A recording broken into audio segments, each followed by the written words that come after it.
जहाँ चाहूँगा बैठूंगा। अब खाने का वक्त शुरू हुआ, लोगों ने खाना खाना चालू करा, लेकिन हजरत ने अपनी झोली से एक सूखी रोटी का टुकड़ा निकालकर तनावुल फरमाने लगे, क्योंकि आपकी ये भी शर्त थी कि जो चाहूँगा वो खाऊंगा। लिहाजा मेजबान ने कुछ नहीं कहा।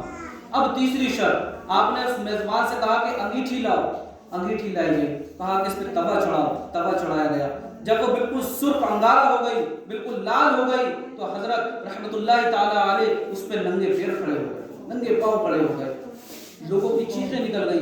आपने फरमाया कि मैंने आज के खाने में, इस वक्त खाने में एक सूखी रोटी का टुकड़ा खाया है, लिहाजा आप जितने भी यहाँ पर मेहमान हैं सब एक एक कर इस तवे पर खड़े हो और अपने खाने का हिसाब दें। सबकी चीखें निकल गई, सब चीखने लगे। फरमाने लगे, या सैयदी आप तो अल्लाह के वली हैं, ये आपकी करामत है।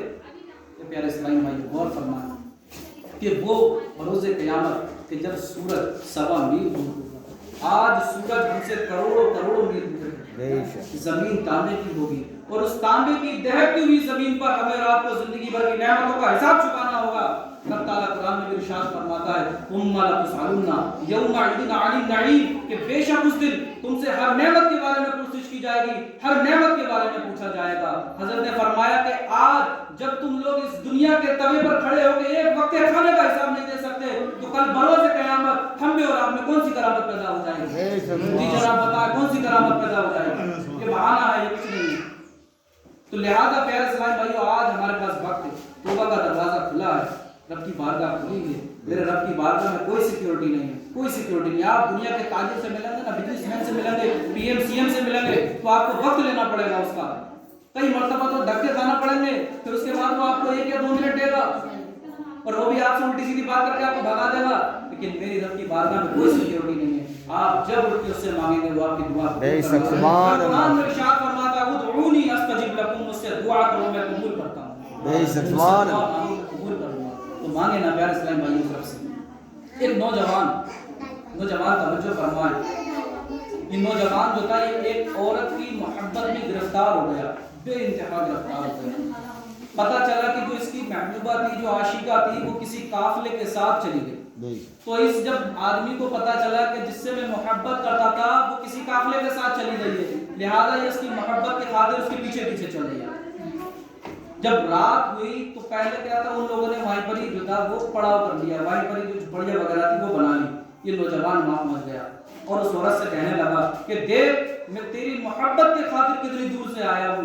तो औरत ने फरमाया कि जा देख के आके काफिले में कोई सो तो नहीं रहा, कि जितने भी यहाँ पर लोग हैं देख के आके कोई सो तो नहीं रहा।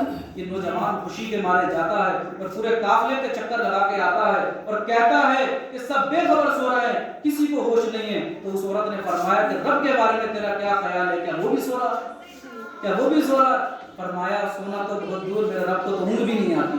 तो फरमाया तूने कैसे सोच लिया कि सब सो रहे हैं? सब सो रहे हैं तो क्या हुआ, रब तो देख रहा है। जब भी गुनाह का ख्याल आए ना प्यारे इस्लामी, ये तसव्वुर कर लें, कोई देखे ना देखे मेरा रब मुझे जरूर देखेगा।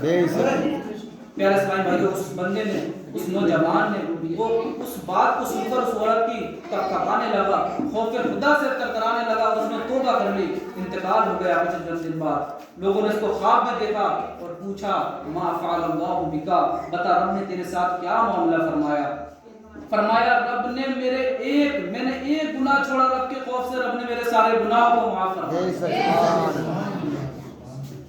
जनाब हजरत सैयदना उस्मान गनी रज़ियल्लाहु ताला अन्हु जब किसी कब्र पर जाते थे तो आप इतना खौफ खुदा से रोया करते थे, इतना रोया करते थे कि आपकी ये दाढ़ी आंसू से तर हो जाती थी। पूछा गया, या अमीरुल मुमिनीन, जब जन्नत और दोज़ख का तज़किरा किया जाता है तो आप इतना नहीं रोते, लेकिन जब बात कब्र की आती है तो आप रोते हैं, वजह क्या है? फरमाया मेरे आका ने इरशाद फरमाया, कब्र पहली मंजिल है, जो बंदा इससे नजात पा गया वो नजात पा गया और जो फंस गया वो फिर फंसता चला जाएगा क़यामत तक। हज़रत उमर फारूक आज़म रज़ियल्लाहु ताला अन्हु, क्या खौफ खुदा का आपका भी। आप जब कुरान मजीद, कुरान हमीद की कोई आयत मुबारका सुनते तो आप खौफ खुदा से बेहोश हो जाते थे। और एक मर्तबा आप एक तिनका लेके और यूं फरमाने लगे कि काश मैं एक तिनका ही होता, काश मेरी माँ मुझे पैदा ही नहीं करती। इतना खौफ खुदा। और मेरे गौसे पाक रहमतुल्लाहि ताला अलैह के ज़माने की बात है کہ جب چاند دکھا کرتا تھا تو لوگ خوشیاں منایا کرتے تھے عید کی، لیکن میرے غوث اعظم فرماتے ہیں کہ عبد القادر کا خوشی کا دن اس دن ہوگا کہ جب عبد القادر اپنا ایمان سلامتی کے ساتھ دنیا سے جائے گا۔ آپ غور تو فرمائیں میرے سمجھ ہم کہاں جینا ہے، ہمیں تو اپنا ہوش ہی نہیں۔ آپ دیکھتے ہوں گے نا کتنے آپ روزانہ ایسے جنازے دیکھتے ہوں گے کہ جو ہمارے لیے عبرت بنتے ہیں کہ دیکھو جس طریقے سے آج میں اس دنیا سے جا رہا ہوں کل کو تمہیں بھی میرے پیچھے پیچھے آنا۔ آج ہمارے پاس توبہ کا دروازہ کھلا ہے، پیارے سامعین جو ہماری یہ سانسیں ہیں نا یہ نہیں دیکھیں گے کہ ابھی تم کامیاب نہیں ہوئے ہو، یہ نہیں دیکھیں گے کہ اپنے بیوی بچوں کی اپنی شادیاں نہیں کی ہیں، یہ نہیں دیکھیں گے کہ ابھی بچوں کے ہم نے جو روم ہے وہ الگ الگ کر دیے ہیں، نہیں، جو سانس ہے نا وہ کاؤنٹنگ پر جو ہے ڈیپینڈ ہے، کاؤنٹنگ پر، کہ جس دن ہماری یہ گنتی بند ہو گئی اس دن سانس بند ہو گئی۔ بے شک۔ تو آج ہمارے پاس وقت ہے، میرا کہنے کا مقصد یہ تھا پیارے اسلام بھائیو، میں آپ کو ایک میسج اور دے دوں یہاں پر، لیکن نماز کی پابندی کریں، لیکن نماز ضروری ہے، ٹھیک ہے؟ آپ نماز پڑھیں گے نا جناب تو آپ کی پریشانیاں دور ہوں گی، آپ کے گھروں میں اگر بیمار ہیں نا تو آپ کی بیماریاں دور ہوں گی، آپ قرض میں مبتلا ہیں نا آپ کے قرض دور ہوں گے، جناب سب سے بڑی بات چہرے پہ نور آتا ہے نماز۔ بے شک۔ میرے آقا کی آنکھوں کی ٹھنڈک ہے نماز، بے شک، جنت کی چابی ہے نماز، بے شک۔ اور پیارے اسماعیل بھائیو جو اس کو چھوڑتے ہیں